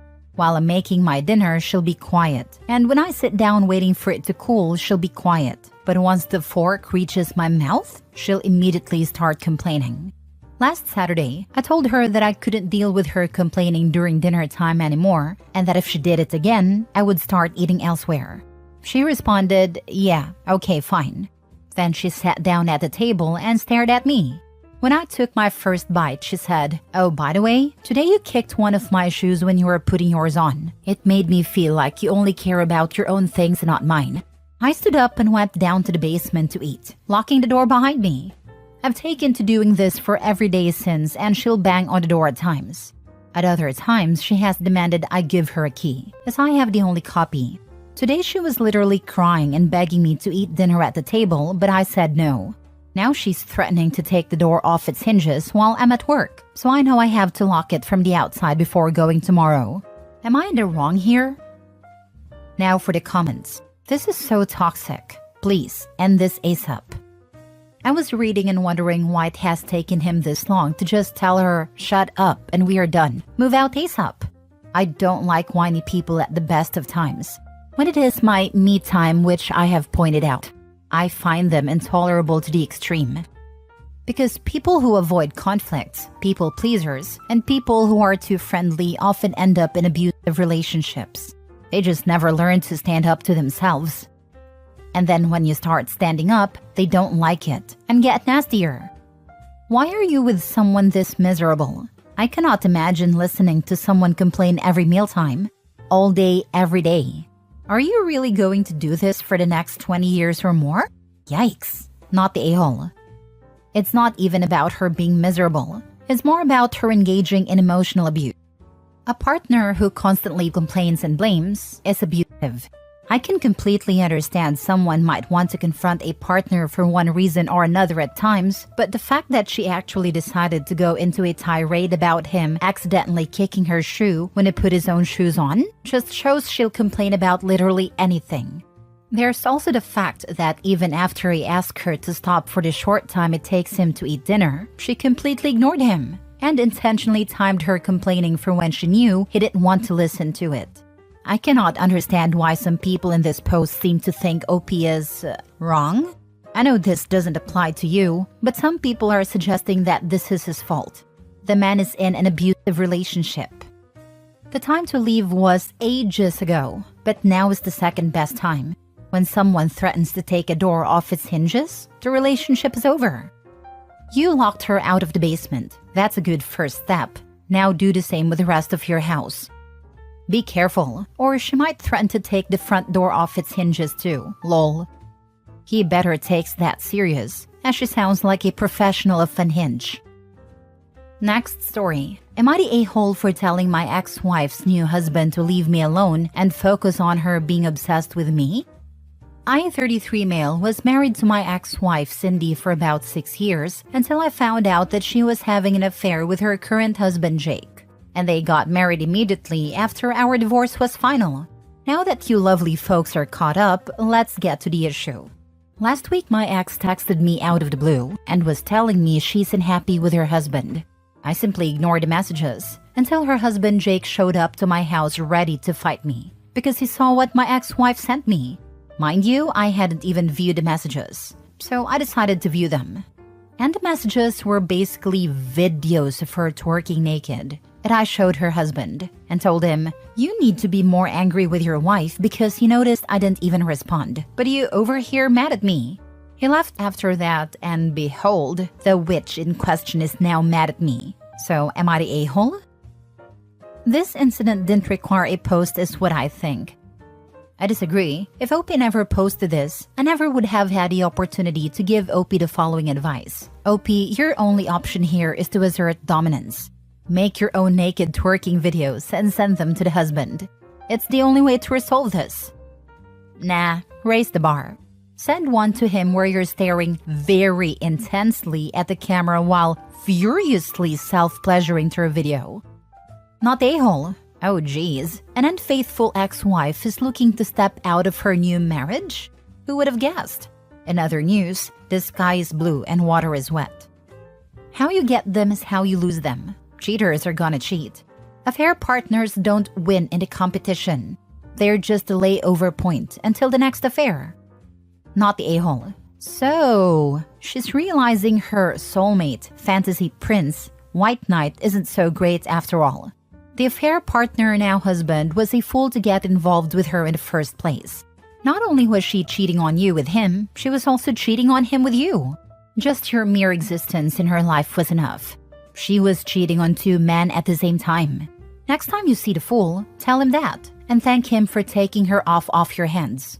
If they will cheat with you, they will cheat on you too, and she already has. She's his adulterous problem now and not to bother you anymore. You need to block her everywhere. If you have children together, use a parenting app for communication about the children only. If no kids involved, block them both everywhere on everything. You're divorced now. There is no reason to keep lines of communication open with her anymore, unless children are involved. Last story. Am I the a-hole for not staying up to book my girlfriend a taxi? My girlfriend was going out with friends on Saturday. There was an event on at the club in town, so they were going for food and then a few drinks, then going to the club. She asked what I was planning for the evening, and I said I'd likely just have a couple of drinks, order some food and play video games, and watch Netflix and have a nice chilled night. She got a bit annoyed and said she might have asked me to pick her up, but I can't if I'm drinking. I said she could always get a taxi like she usually does. She asked if I'd book it for her, and I said I would if I was awake, but that there's a good chance I'll already be asleep. She said I should wait up then, but I just pointed out the club night finishes at 3 a.m., so I'm not waiting up until 3 just to possibly book a taxi. I pointed out she's more than capable of sorting out her own taxis. She said she wasn't asking for much and that it's only one night, but I just said she can't expect me to sit around waiting for her. She just said again that she wasn't asking for much and I should be fine with helping her. I told her again to text me when she's finished, and if I'm awake, I'll book a taxi. But if not, she's more than capable of booking it herself, or getting a friend to book it. Am I the a-hole for not staying up to book a taxi? Who broke her arms and fingers and mobile device? Why can't she book it herself? Pretty sure you can book a taxi ahead of time too. At least where I live you can. Not a-hole. She is though. I'm thinking she wants the power play here. Basically, she is trying to see if he would fold on a night she is off having fun out with her friends, while he is sitting at home by the window waiting to book a taxi to come back to him. I'm actually petty enough that I would not book it, but will also still be awake when she gets back. Whatever she says to that, my response would be, you did it yourself and got yourself home and the world did not stop spinning. Also, isn't this what Uber was designed for? Helping drunk partygoers get home? Not the a-hole OP, but your girlfriend sounds a bit like a piece of work. My limited view at all. If she can manage to get into a club, she can manage to call her own damn cab. Not the a-hole. Bro, she just doesn't want to pay. I don't think it's gold digging. I think it's game playing. Sometimes people, especially younger ones, will either with full awareness and deliberation or unconsciously come up with little tests and tasks for the people they are dating to do to prove their love and devotion to them. Update. Am I the a-hole for banning my husband's best friend from our house? Original story. My husband and I have been together for 10 years, including 6 years married, and have a beautiful 1-year-old. He has a best friend from his college years. They're very close. And since they both are only child, formed brotherly bond. His friend and I never get along well. At first, he was jealous that my husband was in a relationship and seemed disgustingly in love with me, in his own words. As years passed, he became more civil towards me. But I'm too socially shy and introvert, so we never become friends or anything. I admit I don't like to hang out with him and avoid him. But he come often to my house, and every time I cook or bake something special, and it's the only way we can get along. I did this because I know how close my husband and him are. Recently, my husband got a new cell phone and handed it to me because he always forgets his passwords. So I was downloading his chat's backups when I saw a recent message from his friend telling him that ex-girl was really disappointed he didn't show up again. I was intrigued, so I opened the chat and oh man, the whole chat was filled with messages from his friend encouraging him to meet with this girl. My husband brushed him off all the time, but he kept insisting. At some point, his friend told him this girl was way younger than me, and her body was hotter, and that my husband had to admit that my body have changed a lot after my pregnancy. He even mentioned that this girl's genital will be tighter. Disgusting. I've never felt so dragged. His friend messages him multiple times, saying he was drinking with his girlfriend and this girl who was willing, and called him a coward when he refused. I confronted my husband, and he said that in fact his friend have been being more of a jerk than usual, but he never actually considered cheating on me with this girl or anybody else for the matter. I trust him, but I don't trust his friend. I don't want to be that type of wife and tell him who he can't be friends with, but I made it very clear I didn't want his friend to put a foot in my house again, or be near my daughter that recently started calling him uncle. My husband agrees, but thinks banning him from the house is too much. Said he would have a serious talk with him about his disgusting behavior, but the banning was too much and this is his house too, so should have a say. That led us to a fight because I'm adamant they could stay friends but not in my house. My husband thinks I'm the a-hole for trying to rule who can and who can't come to our house. Am I the a-hole here? Now for the top comments before reading the update. Not the a-hole. Your husband should have spoken to him when he started the conversation around him leaving you for someone younger. Allowing it to continue has just sent the message that he is not rejecting it completely. Also insisting on remaining friends with someone who clearly wants to ruin his relationship. The friend is disgusting and should not be allowed in your home. This isn't a friend. A friend won't actively and so blatantly try to ruin a friend's marriage. This guy wants to throw a hand grenade at Opie's relationship and watch it burn. The sad thing is that Opie's husband still doesn't see that this isn't a friend. What a sad situation. Not the a-hole. But Opie, if you're reading this, please ask your husband to take a closer look at whom he brings around himself and his family in the guise of calling themselves a friend. Opie, your husband shouldn't be comfortable having a person in his house who is actively trying to destroy his marital home. He must be banned from your home for talking disgustingly about you and trying to separate you and your husband. You feed him and respect him as special guest, and he turned out to be evil and wanted to destroy your household. No, he is not allowed again. He could find another place for his dirty plans. Not the a-hole. In fact, I think you're still underreacting here. Why does your husband even want to be friends with this person? He is disrespecting your marriage and you as his friend's wife. Actively trying to sabotage your marriage while smiling in your face. This is really disgusting behavior, and being banned from your house and child should be the first step. I said the same thing. Why is the husband even still friends with this guy? He should have been cut off the first time he tried to get him to cheat on his freaking wife and mother of his child. Absolutely disgusting. I feel like Opie is underreacting to the situation. This guy should be out of husband's life for good. And now for the update. Thank you for all your responses. Some people asked me for an update. Yesterday, after breakfast, I sat with my husband to have a talk. I told him he was right. Banning his friend was wrong. They will meet anywhere else where he can actively drag me down and encourage him to cheat. Plus, I don't want my daughter to be near a grown man that was constantly thinking about how tight a young girl's V may be. I didn't mention it in my post, but this girl is in her early 20s while we're all in our mid-30s.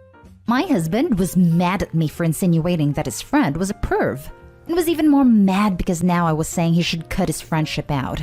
I told him I feel disappointed that he let someone talk of me and my body that way. I was disappointed that someone tried to sabotage our marriage, and I let him get away with it. If the family we had built was less important than his brotherhood, he should go ahead and tell me already so I won't be losing my time. He said he was right, but I couldn't possibly understand him because I came from a large family. I pointed out that he has a family now. This family must come first than any friendship, brotherhood, or whatever. He agreed. Well, later that day, his friend came over to pick up something.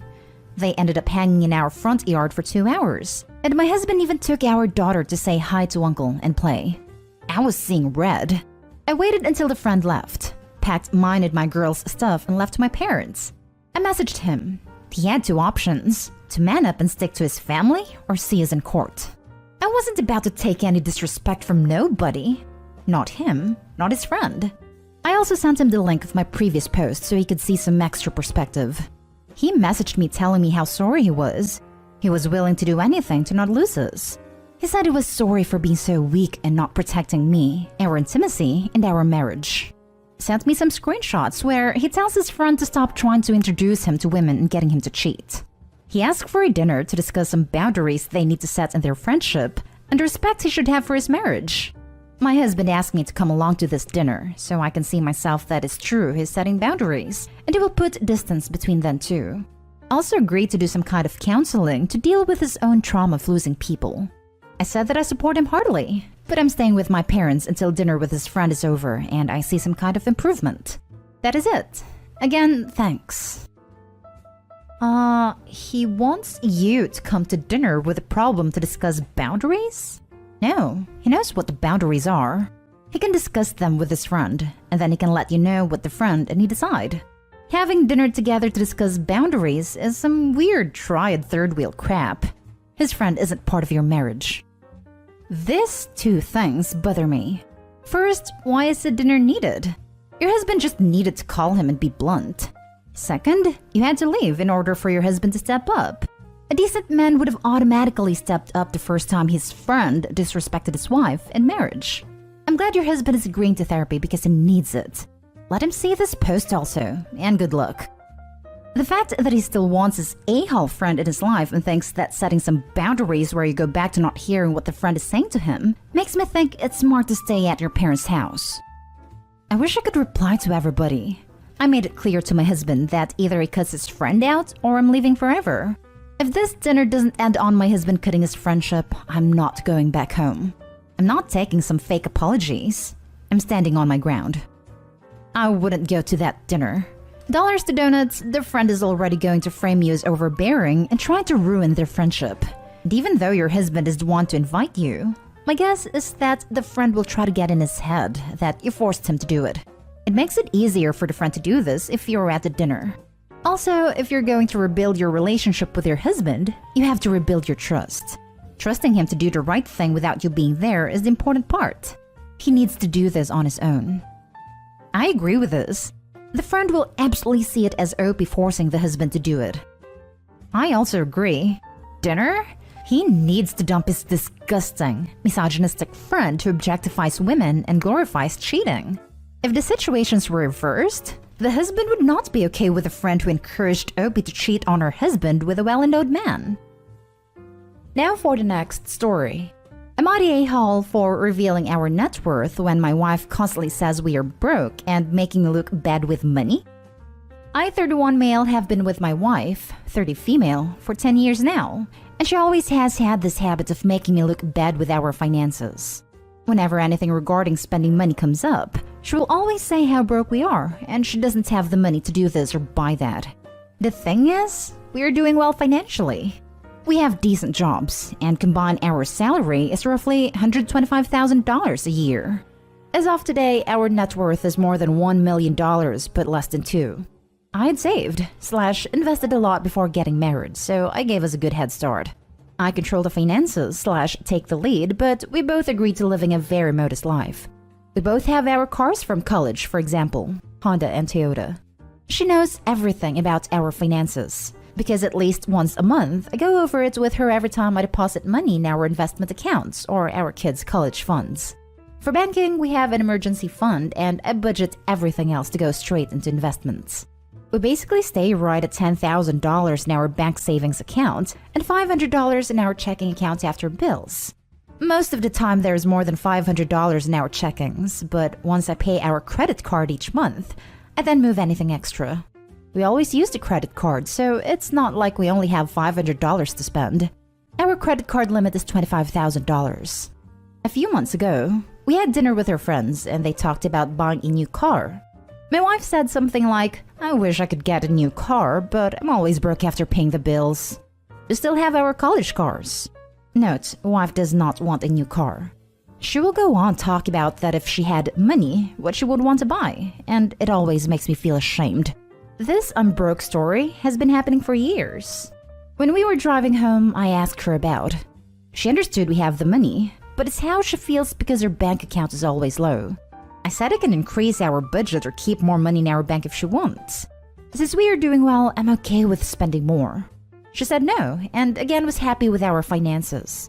I explained that when she says we are broke, it makes me look bad and I feel ashamed. It's as though I can't provide for the family or I'm bad with money. She doesn't see it that way. The same conversation has come up numerous times about us being broke. Recently, I reminded her numerous times it makes me feel and look bad in front of friends and family. I told her if she keeps saying stuff like that, I will reveal that we are doing well with money. I gave her a few reminders I'd eventually do this, but she kept going with the "I'm broke" story. At a dinner with her sister and parents, the same "I'm broke" story came up. I piped in and said, "It's weird to hear millionaires say they are broke." My wife said, "Haha, I'm not though." And I quickly say, "We are millionaires and you know that. We go over our finances every month." Well, the "I'm broke" story stopped after that, and the night went on as usual. A little later, the same thing happens with her friends, and I use the same line. Now my wife is mad at me for using that line and revealing roughly how much money we have. She said it seems like I'm gloating. I say it's better than making it look like I'm running us into the ground financially. So am I the a-hole for revealing our net worth when my wife says we are broke? Now for the top comments. Not the a-hole. She was dismissive of your feelings and was constantly lying to the people around her. It's a classic case of play stupid games, win stupid prizes. This, if she doesn't want it continually mentioned, she needs to stop crying poverty. It's pretty simple. Yes, I grew up fairly poor since my mom was a single mom raising 3 kids. Seriously, we were poor. We were homeless for a bit few times, and I thought it was a summer where we only ate ramen, chicken salad, and water. But apparently it was a few years and we lived with my grandparents for a while. But they were super toxic, especially to my mom, so we got out of there.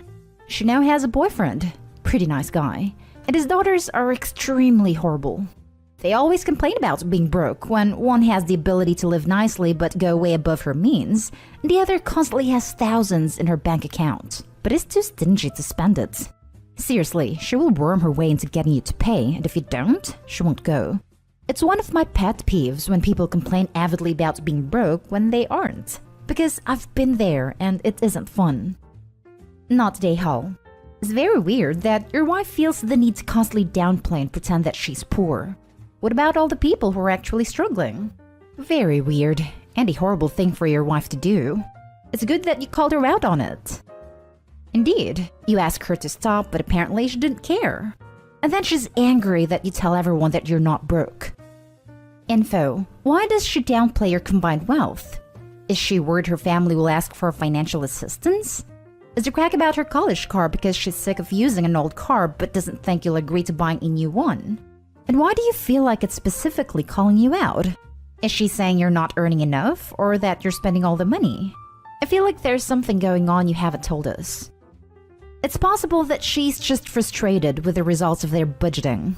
I'm in a similar scenario. I've got a job with a decent salary. Not anywhere near OP's, but I don't have to worry about starving anytime soon.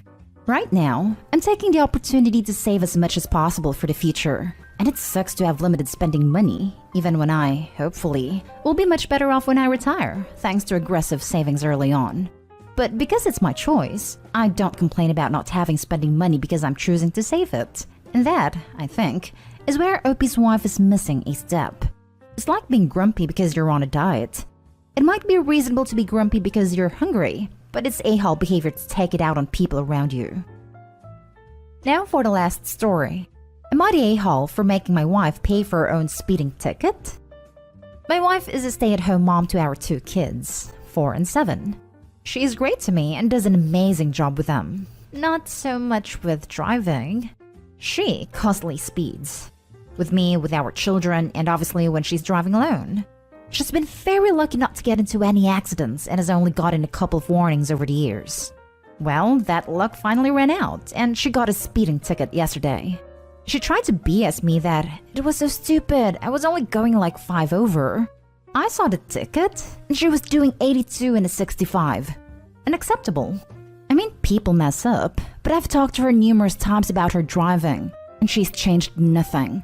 I did raise my voice, but I made it clear that there's been enough of this nonsense. It isn't hard not to speed. We are 100% joint on finances.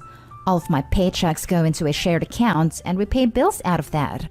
We each get $300 a month in personal spending money. So I told her that she would have to pay the ticket out of her own fun money. She got angry and said that it should be treated as a normal expense out of our account. To be clear, I'm not a penny pincher or scorekeeper. We both screw up and bail each other out all the time. But those are genuine accidents. Speeding is intentional and safe and 100% preventable. I said that we could pay for her to take defensive driving to get the ticket dismissed. She doesn't want to do that. She just wants the ticket to go away, and I'm being unfair for making a big deal out of this. I said that if we really wanted to be fair, she would have to pay for defensive driving or pay the ticket herself, plus the increase in our insurance for as long as the ticket is on her record. What I've offered is more than fair. She's giving me the silent treatment now. Am I the a-hole? Well, she must have had fun driving that fast, right? Then she can use her fun money. Speeding is a choice, and she might hurt someone one day. If her fun money wallet has to hurt for a little while in order to teach her a lesson, then so be it. Not the a-hole. Yeah, both of the options you're giving her are reasonable. The only possible reason she should get out of paying money is if she somehow convinces the judge to give her community service instead. And even then, only if you drive her so she doesn't get more tickets on the way. Not the a-hole. You pay bills out of your joint account, not tickets. She needs to learn that actions have consequences. She got angry and said that it should be treated as a normal expense out of our account. Not the a-hole.